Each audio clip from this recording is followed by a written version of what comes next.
Bab 996. Reaksi kerohanian. Jangan menyepelekan masalah saat ini. Ekspresi yang tersirat di wajah Li Jack langsung berubah menjadi kaku. Perkataannya terdengar dingin, membunuhmu semudah membunuh anjing. Saat itu, aku tidak hanya akan membunuhmu, aku bahkan tidak akan bersikap segan kepada si penempa besi dan juga putrinya. Cari mati. Mata Erikin seketika langsung memancarkan kilatan cahaya dingin, dan sosok samar-samar terbang keluar dari sampingnya. Braak! Li Jack tidak memiliki waktu untuk menghentikannya, jadi dia hanya merasakan bayangan hitam menghantam wajahnya, rasa sakit yang menusuk di pipinya, dan dia langsung terbang dibawa pergi. Dalam sekejap dia sudah berada di udara, menabrak pohon raksasa, sampai membuat pohon berusia 1000 tahun itu langsung hancur. Semua yang menyaksikan kejadian ini langsung dibuat kaget, tidak ada satupun dari mereka yang mengira Erikin berani menyerang Li Jack. Kamu berani memukulku. Ada bekas merah darah di wajah Li Jack, dia menyentuh pipinya yang merah karena rasa tidak percaya akan apa yang dia terima. Dia segera bangkit dari tanah, dan berteriak dengan marah, maju, bunuh dia untukku.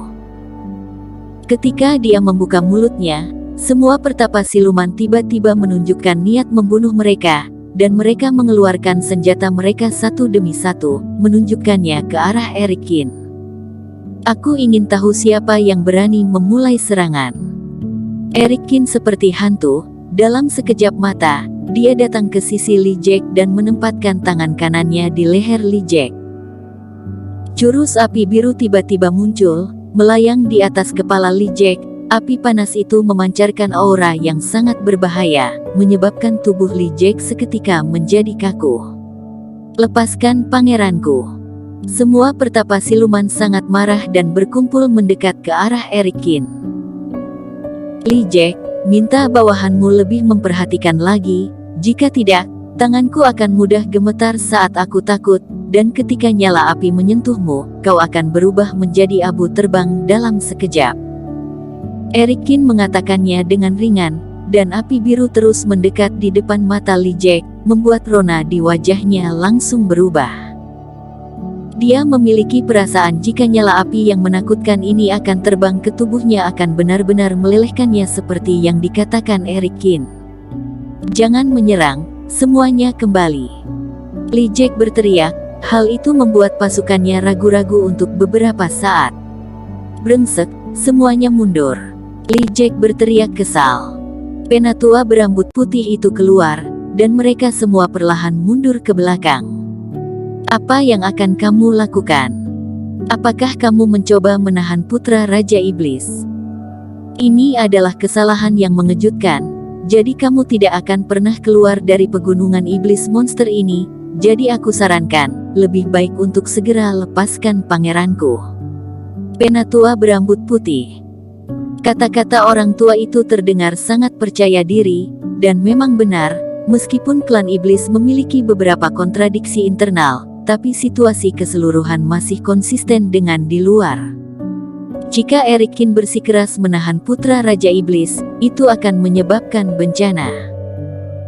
Kamu salah, Li Jack dan aku ini adalah teman baik, dia melihat perjalanan kita yang berjalan kurang mulus, jadi dia datang ke sini untuk melindungi kita. Bagaimana bisa itu tergolong menjadi sebuah ancaman?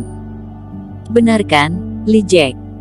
Erikin menyiratkan senyuman tipis di wajahnya, dan Li Jack terdengar mengerang lirih saat ingin mengatakan sesuatu. Api gelap di depan Erikin tiba-tiba membelah sinar dan terbang ke mulutnya. Kamu. Mata Li Jack langsung terbelalak dan Erikin yang mengerikan ini benar-benar memasukkan api yang mengerikan ini ke perutnya. Lalu jika nyala api itu dinyalakan, bukankah dia akan terbakar dari dalam? Benarkan apa yang aku katakan? Erikin memandang Li Jack dengan tatapan penuh gurauan. Li Jack menggigit giginya dan rasanya dia ingin sekali membantahnya, tetapi di bawah tatapan mata dingin Erikin, semua itu perlahan-lahan melemah. Tidak masalah apakah Erikin akan mati, tetapi jika dia bersikeras untuk menempuh jalannya sendiri, maka dia pasti akan mati lebih dulu. Iya, kamu adalah teman baikku, tetua. Aku di sini kali ini untuk melindungimu dari gunung iblis monster. Li Jack tersenyum, mengedarkan pandangannya ke sekeliling dan berkata, kenapa kalian masih diam saja? Turunkan senjata kalian. Para pertapa siluman semepat ragu-ragu sejenak, tetapi masih meletakkan senjata mereka satu demi satu. Tuan Cheng, kamu sudah bisa menarik kembali apimu kan? Li Jack mengertakkan giginya. Baiklah, tunggu sampai kita aman. Tentu saja kamu akan aman juga. Bukankah kamu mengatakan jika gunung iblis monster begitu besar sehingga semuanya hal yang tidak terduga bisa terjadi? Eric Kin tertawa. Li Jack rasanya ingin sekali menamparkan wajahnya sendiri. Sekarang dia tidak hanya tidak bisa mengancam Eric Kin sedikit pun, dia juga tidak bisa membiarkan Eric Kin mati. Jika tidak, dia akan tamat. Jangan main-main, kamu adalah putra Raja Iblis, dan kamu sudah melihat dunia. Hanya aku saja yang bisa mengendalikan apiku. Jika kamu bertindak gegabah, kamu akan membakar dirimu sendiri pada akhirnya. Jangan salahkan aku karena tidak mengingatkanmu. Sekarang kita harus istirahat sebentar, kamu bisa pergi. Eric Kin memberi ancaman dan membebaskan Li Jack. Iya, aku tahu. Li Jack langsung mengangguk mengiyakan, dan berlari dengan cepat menjauh dari Eric Kin. Dekat dengannya membuatnya takut. Eric Kin menarik napas dalam-dalam dan tiba-tiba menempatkan formasi perisai di sekelilingnya, yang langsung menyelimuti beberapa orang. Eric Kin, ada apa denganmu? Sampai saat itu, wajah Eric Kin langsung terlihat memucat, keringat terus-menerus keluar dari dahinya, dan hampir sama membuatnya terjatuh ke tanah. Setelah melihat ini, Rini Zong dan Yuni Hu langsung saja memapahnya. Kerohanianmu sangat lemah, apa karena api itu? Tetua Hu menghampiri dan memeriksa Eric Kin dengan khawatir. Aku tidak tahu. Eric Kin menarik napas dalam-dalam, dia hanya merasa semua pandangan matanya menghitam, dan kepalanya sangat sakit, seperti ada tusukan jarum yang menancap. Perasaan ini bukanlah kondisi fisik atau cerukan Reiki, tapi ada masalah dengan kerohaniannya. Apa karena tengkorak emasnya? Mata Eric Kin berkilat karena cemas. Perasaan ini sangat mirip ketika tengkorak emas menyatu dengannya, dan dia belum pernah mengalami situasi atau rasa sakit seperti itu sebelumnya. Butuh 1 jam bagi Eric Kin untuk secara bertahap mendapatkan kembali kekuatan dan kesadarannya. Setelah melepas formasi, Eric Kin melihat ke arah Li Jack dan yang lainnya, yang sudah menunggu di tempat mereka dengan wajah suram. Aku tidak tahu apakah Li Jack mencoba menyelesaikan api biru selama beberapa waktu ini, tetapi Eric Kin percaya jika kecuali dia beruntung dan bertemu dengan Sekte Huo di tempat iblis monster, maka tidak ada yang bisa memecahkan teknik ini. Semua orang melanjutkan perjalanan, dan kali ini Eric Kin bahkan tidak perlu berjaga-jaga. Mereka dikelilingi oleh Li Jack dan pertapa siluman, yang lebih khawatir akan terjadi masalah dibanding Eric Kin. Di jalan ini, serangan tiba-tiba kerohanian Eric Kin muncul 3 kali, yang membuatnya semakin gelisah. Iblis Fu mengatakan jika hal ini akan memberinya manfaat dan kebaikan, tetapi hasil yang baik belum dia temukan, tetapi masalah besar malah terjadi lebih dulu. Untungnya situasi kerohanian pecah setelah pertarungan usai. Jika dia muncul ketika situasi sedang genting, maka konsekuensinya akan menjadi malapetaka. Apalagi reaksi kerohanian ini terjadi dengan selang waktu yang semakin pendek, dan Eric Kin sangat takut pada akhirnya hal semacam ini akan sering terjadi, kemudian dia benar-benar akan menjadi tidak berguna. Dalam perjalanan, Eric Kin juga mencari tahu dan bertanya kepada Tuan Hu tentang situasi serupa.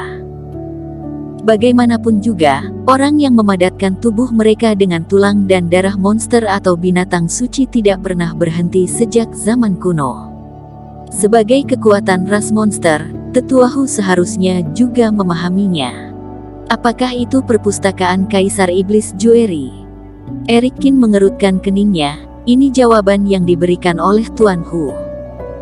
Dalam klan iblis, Ada total 3 kaisar dan 9 raja, yang masing-masing memiliki kota situsnya sendiri. Kaisar Iblis Jueri adalah garis keturunan Kaisar Iblis Lingri tahun itu. Di kota kekaisaran iblisnya, ada juga koleksi buku terbesar dari klan iblis. Tetua HU mengatakan jika dia sudah melihat banyak buku penelitian serupa di sana. Dia dan Yunihu tinggal di kota kekaisaran iblis, dan memiliki hubungan pribadi yang baik dengan sesepuh yang bertanggung jawab atas perpustakaan.